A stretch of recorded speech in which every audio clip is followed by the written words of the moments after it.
Apa sebab justru mula-mula di dua negara ini? Oleh sebab di Amerika dan di Inggris lah perbandingan sosial ekonomis lebih dulu menjadi masa untuk melahirkan pergerakan emansipasi itu, termasuk barang-barang buatan pabrik dalam rumah tangga, membuat kaum wanita dari golongan pertengahan dan atasan banyak menganggur. Hidupnya terserang penyakit kesal karena menganggur. Hidupnya menjadi kosong. Mereka ingin bekerja, ingin hidup. Mereka lantas bergerak menuntut hak untuk bekerja dan hak-hak politik yang sama dengan kaum laki-laki. Lihatlah uraian dalam bab 3. Di dalam tahun 1851 di Inggris diadakan satu rapat besar oleh kaum wanita atasan untuk menuntut hak perwakilan buat wanita atasan saja, dan diambilnya satu mosi yang mereka kirimkan ke majelis rendah. Di dalam tahun 1866 mereka itu mempersembahkan satu surat permohonan lagi kepada pemerintah dengan 1499 tanda tangan, juga untuk meminta hak perwakilan. Baru setahun kemudian daripada itu, jadi dalam tahun 1867, parlemen mulai membicarakan hak perwakilan wanita itu. Tetapi putusannya ialah menolak hak perwakilan wanita itu dengan 196 suara lawan 73 suara. Suara yang terbanyak berpendapat bahwa wanita tak perlu dan tak harus ikut politik. Tempat wanita ialah di rumah tangga, di samping buayan anak. Tetapi pihak wanita tidak putus asa. Mereka beraksi terus. Demonstrasi-demonstrasi, rapat-rapat besar, surat-surat kabar, pamflet-pamflet diadakan. Opini publik terus dikocok. Artinya perhatian khalayak itu mulai ada yang condong juga kepada tuntutan wanita. Pemimpin-pemimpin wanita Inggris di waktu itu memang tangkas-tangkas.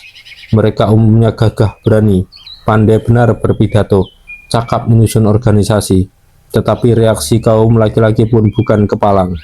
Sebagai tembok yang amat tinggi, reaksi laki-laki itu masih menghalang-halangi berhasilnya aksi wanita. Sampai silamnya abad ke-19, aksinya kaum feminis Inggris itu tetap sia-sia dan atau lebih tegas, hasilnya belum sepadan dengan energi yang telah dikeluarkan. Benar, sebagian dari tuntutannya, yaitu hak untuk melakukan sesuatu pekerjaan di masyarakat, telah diluluskan. Benar, mereka telah diizinkan masuk bekerja di beberapa cabang pekerjaan. Benar, mereka telah dibolehkan mengunjungi sekolah tinggi. Tetapi tuntutannya yang terpenting, yaitu hak perwakilan, belumlah terkabul. Padahal hak perwakilan ini amat penting sekali untuk mendapat persamaan hak di semua lapangan, ekonomis, yuridis, sosial. Karena itu, aksi kaum feminis itu pun tidak menjadi kendor, sebaliknya malah menghebat, mengeras, menyengit. Tidak ada satu negeri di Eropa sesudah revolusi Prancis yang aksi feminis begitu sengit seperti di Inggris. Mereka tak berhenti-henti mengadakan demonstrasi-demonstrasi umum yang genggam gembita melawan perintah-perintah polisi, sehingga diseret di muka hakim, dilemparkan ke dalam penjara.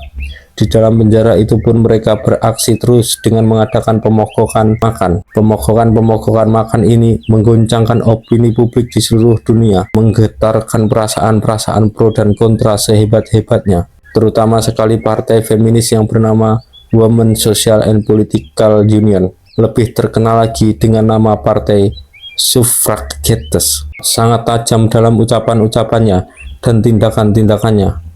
Partai Suffragettes inilah yang paling sering bertabrakan dengan polisi, paling banyak pemimpinnya disetir di muka hakim, paling banyak mengalami hukuman penjara. Nama-nama Emmeline Pankhurst dan 3 anak putrinya, Christabel Pankhurst, Sylvia Pankhurst, Adelia Pankhurst, serta pula Miss Fawcett dan Mrs. Patch tidak asing lagi bagi khalayak umum dan hakim kriminal. Emmeline Pankhurst pernah dijatuhi hukuman 3 tahun penjara karena mencoba membakar rumah Lloyd George yang menolak tuntutan kaum suffragettes. Dengarkanlah cerita Dr. Alenta Jacob, seorang feminis Belanda, tatkala menceritakan pergerakan feminis suffragettes itu. Pada hari Sabtu 9 Februari 1907 diadakan satu arak-arakan besar tetapi tenang oleh beribu-ribu wanita dari segala lapisan masyarakat. wanita-wanita dari lapisan yang berdekatan dengan keluarga raja, dari lapisan yang berdekatan dengan pemerintah, wanita-wanita yang telah menyerahkan seluruh hidupnya untuk pekerjaan sosial. Wanita-wanita ini berjalan bersama-sama dengan wanita-wanita yang seumur hidupnya bekerja berat serta menderita kemiskinan. Tenang dan tentram dengan tidak merusak keamanan.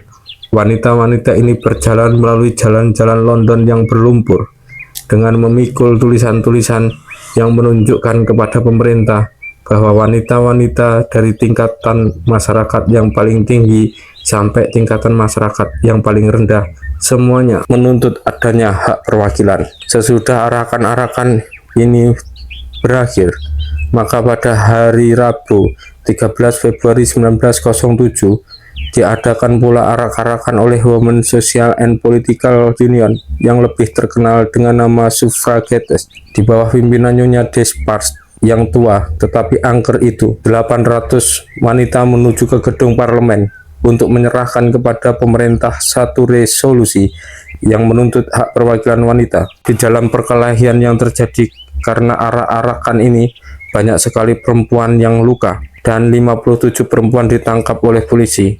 Itu malam, banyak sekali surat-surat kabar besar keluar hingga 3 kali dengan nomor-nomor ekstra. Dari hal itu dapat kita kenangkan betapa hebatnya kejadian itu. Demikianlah salah satu gambaran keuletan wanita Inggris. Bermacam-macam cara protes mereka terhadap keadaan-keadaan yang merendahkan kedudukan wanita. Hal-hal yang dilarang oleh hukum tidak segan-segan mereka jalankan, asal untuk kepentingan derajat wanita. Tadi telah saya ceritakan bahwa Emmeline Frances mencoba membakar rumah Lloyd George. Seringkali kaum feminis itu mencuri gambar-gambar lukisan dari dalam Museum Nasional Gallery. Kalau gambar-gambar itu dianggap menghina seks wanita, pernah buat beberapa waktu National Gallery itu tutup buat semua wanita yang datangnya tidak dibarengi dengan laki-laki yang baik nama. Sylvia Frances pernah mengadakan pemogokan duduk sit down stalking di tangga gedung parlemen untuk memaksa anggota-anggota parlemen itu supaya memuluskan tuntutan hak pemilihan wanita berhari-hari lamanya dengan tidak makan, tidak minum, tidak mengindahkan polisi yang hendak mengusir kepadanya dengan tekad lebih baik mati daripada takluk dalam perjuangan. Tetapi pihak laki-laki pun berkeras kepala. Mereka di Inggris seperti berhati batu, padahal di Australia pergerakan feminisme sudah lebih dulu mendapat kemenangan. Di sana sejak permulaan abad ke-20 telah diadakan hak perwakilan wanita yang terbatas kepada wanita-wanita atasan saja.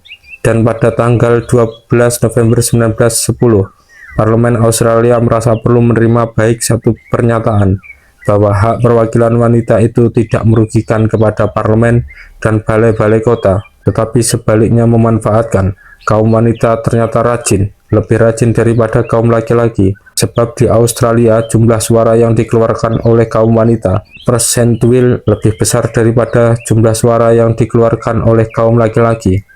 Oleh karena itu, Parlemen Australia mengusulkan kepada Parlemen Inggris supaya tuntutan kaum feminis itu hendaknya dikabulkanlah saja.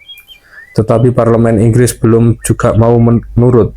Lebih dulu harus datang Perang Dunia 1914-1918 yang mengadakan perubahan besar dalam kedudukan wanita sebagai produsen masyarakat.